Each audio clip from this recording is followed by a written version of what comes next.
What do you want someone with CIU to know? What do you wish someone had told you a couple years ago? Or uh, Yeah.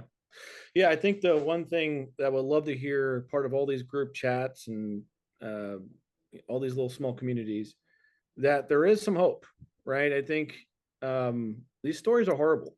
There's people that have a lot worse than even I do. And some of them are in children, which is the saddest thing you'll ever see, right? And so I think, especially as a child, or a parent of a child, um, to you, see all these different comments and to see like nothing seems to be working for the heavy majority of these people, or if it does work, it's temporary.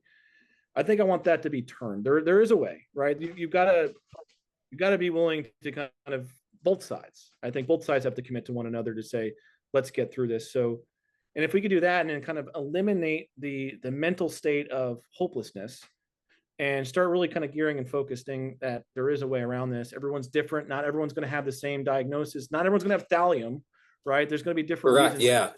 yeah. You have to explore this, right? So, again, doctor, it's coming back to the right doctor, right? And that's really what it comes down to. You have to have the right doctor that's going to be willing to do this for you and look at every angle. Because if you don't, you can quickly get depressed. And I think that's really what I want to get out. It's why I want to do this. It's why I want to put that out there to the world and these communities, so they can start tapping into those resources, right? I love it. I love it. Because you've been through a lot of suffering, and you've had a lot of hurt. And so it's one of my favorite things in the world when you get to take that and you kind of like make it happiness. Yep.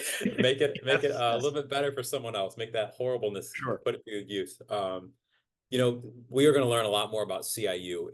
From my perspective, the reasons why so many patients are saying, the doctors did tests, they don't see anything. The doctors they say the lab work is fine, they don't know.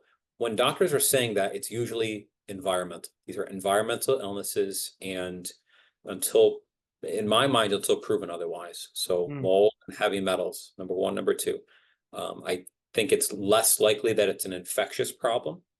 I really am on the environmental side on this. I think there are cases that can be caused by infections.